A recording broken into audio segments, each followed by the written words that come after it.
Hello everyone, my name is Mukul Pal and you are watching law Putra YouTube channel. आज मैं Hindu law के divorce के ground पे डिस्कस करूंगा। डिवोर्स में क्या होता है कि एक पार्टी दूसरे पार्टी के खिलाफ डिवोर्स की डिक्री पास कराता है और जैसे ही वह डिक्री पास हो जाता है तो उनकी जो मैरिज है वो डिसॉल्व हो जाती है और यही डिवोर्स है। डिवोर्स के अगर प्रोविजंस की बात करें तो हिंदू मैरिज एक्ट के सेक्शन 13, 14, 15 जो है वो डिवोर्स से डील करते हैं और इंडियन कॉन्स्टिट्यूशन का आर्टिकल 142 जो है वह सुप्रीम कोर्ट को पावर देता है कि वह मैरिज को डिसॉल्व कर सकता है। डिवोर्स और जुडिशियल सेपरेशन के बीच में एक बेसिक सा डिफरेंस ये है कि डिवोर्स में मैरिज डिसॉल्व हो जाती है लेकिन जुडिशियल सेपरेशन में नहीं होती है। डिवोर्स परमानेंट होता है, जुडिशियल सेपरेशन टेम्पररी होता है। जैसे ही जुडिशियल सेपरेशन की डिक्री पास होती है उसके 1 साल तक अगर पति पत्नी में फिजिकल रिलेशन नहीं बनता है तो वह भी एक डिवोर्स का ग्राउंड हो जाता है। जो डिवोर्स है वो एक गिल्ट थ्योरी पे काम करती है जिसमें ये दो पार्टी होती है, एक गिल्टी होती है, दूसरी इनोसेंट होती है। इनोसेंट पार्टी जो होती है वो कोर्ट में जाके डिवोर्स को इन्फोर्स करा सकती है लेकिन जो गिल्टी पार्टी होती है वो नहीं करा सकती है। और अगर दोनों पार्टी अगर गिल्टी हैं तो दोनों को रिलीफ नहीं मिलता है और इसी को डॉक्ट्रिन ऑफ रिक्रिमिनेशन कहते हैं। अब हिंदू मैरिज एक्ट में जो डिवोर्स के ग्राउंड्स हस्बैंड और वाइफ के लिए दिए गए हैं उसमें हस्बैंड के लिए जो ग्राउंड है वो है section 13 clause 1, section 13 clause 1A and section 13B। और वाइफ के लिए जो सेक्शंस दिए हैं वो है section 13 clause 1, section 13 clause 2, section 13 clause 1A and section 13 clause 2। सबसे पहले हम सेक्शन 13 क्लॉज 1 के बारे में डिस्कस करेंगे जो हस्बैंड वाइफ दोनों को मिलता है। तो इसमें जो पहला ग्राउंड है वो है एडल्ट्री। एडल्ट्री क्या होता है कि जब हस्बैंड या वाइफ दोनों में से कोई एक किसी और के साथ शारीरिक संबंध बनाते हैं तो वो एडल्ट्री कहलाता है। अगर कुछ हम की पॉइंट्स की बात करें एडल्ट्री की तो इसमें जो है इंटरकोर्स जो है वो वॉलेंट्री होना चाहिए, ठीक है, शादी के बाद होना चाहिए और रिपीटेड फॉर्म में होना चाहिए। पहले जो वन नाइट स्टैंड था वो एडल्ट्री में नहीं काउंट होता था लेकिन मैरिज अमेंडमेंट एक्ट 1976 के बाद यह कहा गया कि सिंगल अटेम्प्ट ऑफ एडल्ट्री जो है वो डिवोर्स की ग्राउंड को अट्रैक्ट करता है। मैं आपको एडल्ट्री दो इलिस्ट्रेशन से समझाऊंगा। पहला जो है ABC, ए हस्बैंड है, बी वाइफ है और सी तीसरा पर्सन है। अगर हस्बैंड वाइफ को फोर्स करता है कि तुम सी के साथ शारीरिक संबंध बनाओ और अगर बी बनाती है तो बी ने एडल्ट्री कमिट नहीं किया है क्योंकि बी ने वॉलेंट्री इंटरकोर्स नहीं किया है। दूसरा इलिस्ट्रेशन ये है कि जो बी है वो अपने फ्रेंड सी के साथ एडल्ट्री कमिट करती है और तभी उसका हस्बैंड उसे देख लेता है जैसे कमिट करने जाती है तभी। तो यहाँ पे एडल्ट्री कमिट नहीं हुई है। ऑक्सफोर्ड वर्सेस ऑक्सफोर्ड केस में कोर्ट ने ये कहा कि अगर वाइफ जो है वो किसी और पर्सन के सीमेन से प्रेग्नेंट होती है लेकिन वो प्रोसीजर जो है वो अगर मेडिकल द्वारा हुआ है तो वह एडल्ट्री नहीं है क्योंकि एडल्ट्री में एक्चुअल फिजिकल रिलेशन होना चाहिए। और Joseph Shine versus union of India के केस में एडल्ट्री को अनकॉन्स्टिट्यूशनल घोषित कर दिया गया था लेकिन अभी भी ये डिवोर्स का ग्राउंड है। अब हम डिवोर्स के दूसरे ग्राउंड की तरफ मूव करेंगे जो है क्रूएल्टी। क्रूएल्टी को हिंदू मैरिज एक्ट में कहीं भी डिफाइन नहीं किया गया है।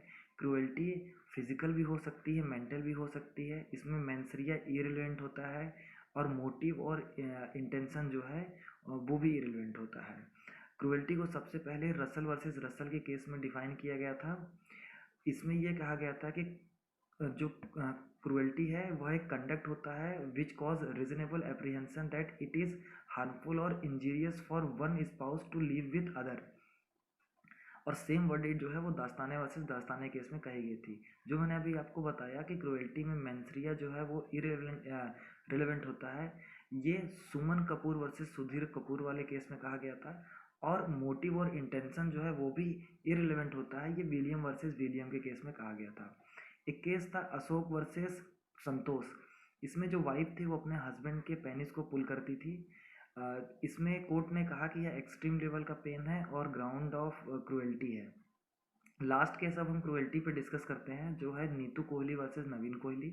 इसमें कोर्ट ये कहता है कि इंटेंशन ऑफ क्रूएल्टी इम्पॉर्टेंट नहीं है, बस इतना सफिशियंट है कि जो क्रूएल्टी वो इस लेवल का है कि पति पत्नी एक साथ नहीं रह सकते हैं। अब मैं तीसरे ग्राउंड की तरफ मूव करूंगा 13 क्लॉज 1 के जो है डिजर्सन। डिजर्सन क्या होता है जब हस्बैंड या वाइफ दोनों में से कोई एक दूसरे को इग्नोर करना शुरू कर दे या फिर घर छोड़ के कहीं और चला जाए किसी और के साथ या फिर कहीं और रहने लगे, और वो जो है 2 साल तक हो जाए, तो इसे डिजर्सन कहते हैं, और यह डिवोर्स का ग्राउंड है।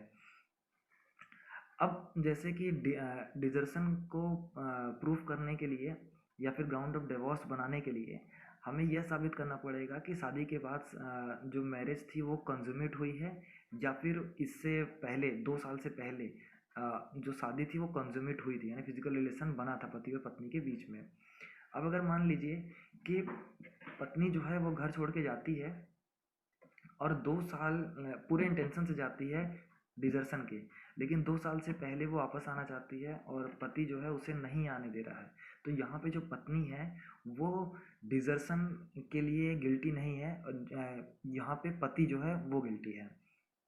ये बिपिन चंद्रा वाले केस में कहा गया था। अब डिजर्सन जो है वो 2 तरह का होता है, एक कंस्ट्रक्टिव होता है, दूसरा एक्चुअल होता है। एक्चुअल वाले में क्या होता है कि दोनों में से कोई एक घर छोड़ के चले जाते हैं, लेकिन कंस्ट्रक्टिव वाले में क्या होता है कि वो एक ही रूफ के नीचे रहते हैं लेकिन एक दूसरे को विलफुल कंडक्ट से इग्नोर करते हैं। अब एक और पॉइंट मैं आपको बताऊं कि जैसे वाइफ है वो घर छोड़ के चली जाती है, लेकिन वो क्यों छोड़ के जाती है? क्योंकि हस्बैंड ने एक ऐसा इन्वायरमेंट क्रिएट किया कि उसके लिए वहाँ रहना बहुत मुश्किल था। तो इस केस में जो वाइफ है वो डिजर्सन के लिए लाइबल नहीं है, यहाँ पे हस्बैंड लाइबल है, क्योंकि उसने ऐसा इन्वायरमेंट क्रिएट किया कि वो मजबूर हो गई घर छोड़े। तो इसी को एक केस में कहा गया था, जो जो ज्योतिष चंद्रा वर्सेस मीरा के केस में। एक केस में ये कहा गया था कि जो डिजर्सन है, म्यूचुअल डिजर्सन नाम की कोई चीज़ नहीं है, और इसको गुरु बच्चन वर्सेस प्रीतम सिंह के केस में कहा गया था। नेक्स्ट ग्राउंड जो है कन्वर्जन, जैसे कि पति या पत्नी उनमें से कोई एक हिंदू धर्म को छोड़ दे या फिर किसी और धर्म को अपना ले, और इसमें जो सबसे इम्पॉर्टेंट केस लॉ हैं वो 2 हैं, Sarla Mudgal versus union of India and Lily Thomas versus union of India. ये 2 केसेस बहुत इंपॉर्टेंट है। अब अगला ग्राउंड जो है वो अनसाउंडनेस ऑफ माइंड है। अनसाउंडनेस ऑफ माइंड भी एक ग्राउंड है, लेकिन अनसाउंडनेस ऑफ माइंड ऐसा होना चाहिए कि उसे क्योर नहीं किया जा सके। जैसे कि एक केस में कहा गया था कि अनसाउंडनेस ऑफ माइंड जो है वो इस लेवल का और इस तरह का हो कि दूसरे पार्टनर का असंभव है उसके साथ रहना। जैसे कि अगर मान लीजिए किसी एक का हस्बैंड है, ठीक है, वो एक ऐसी बीमारी से सफ़र कर रहा है कि अचानक से उसको अटैक आता है, और वो अटैक इस तरीके का होता है कि उसको लगता है कि सामने वाले का अगर गर्दन काट देंगे, अगर सर काट देते हैं, तो वो जब सो के उठेगा तो खड़ा होगा, तो कैसे खड़ा होगा ये देखने में कितना मज़ा आएगा। तो इस तरीके की अगर बीमारी से कोई सफ़र कर रहा है तो उसके साथ रहना तो मुश्किल है। तो अनसाउंडनेस ऑफ माइंड हो गया। नेक्स्ट जो हमारा ग्राउंड है वो हो जाएगा हमारा वर्नेबल डिजीज़, लेकिन कम्युनिकेबल फॉर्म में। आप ऐसे वर्नेबल डिजीज़ से सफ़र कर रहे हो जो कम्युनिकेबल फॉर्म में है, जैसे एसटीडी हो गया, ठीक है। नेक्स्ट ग्राउंड जो है हस्बैंड और वाइफ उनमें से कोई मतलब रिनाउंस द वर्ल्ड, मतलब होता है कि दुनियादारी ये सब छोड़ के साधु संत टाइप ये सब चीज़ कुछ बन जाए, ठीक है। तो रिनाउंस द वर्ल्ड जो है ये भी एक क्या कहते हैं कि ग्राउंड है। और 13 क्लॉज फर्स्ट का जो लास्ट ग्राउंड है उसमें ये है कि हस्बैंड या वाइफ इनमें से किसी का भी 7 साल से कोई पता नहीं चल रहा है कि वो जिंदा है कि मर गए हैं। तो इस तरीके से हमारा जो सेक्शन 13 क्लॉज फर्स्ट है उसके ग्राउंड खत्म हो गए। अब हम सेकंड ग्राउंड की तरफ मूव करेंगे, सेक्शन 13 क्लॉज 1A के ग्राउंड की तरफ में। ये भी हस्बैंड वाइफ दोनों को मिलता है।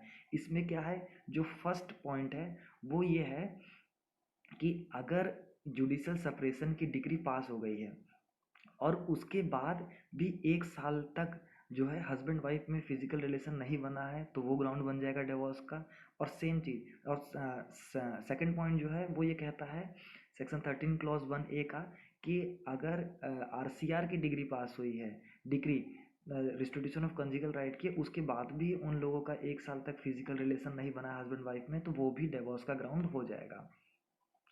अब हम सेक्शन 13 क्लॉज 2 की तरफ मूव करेंगे, जो कि सिर्फ और सिर्फ वाइफ को मिलता है।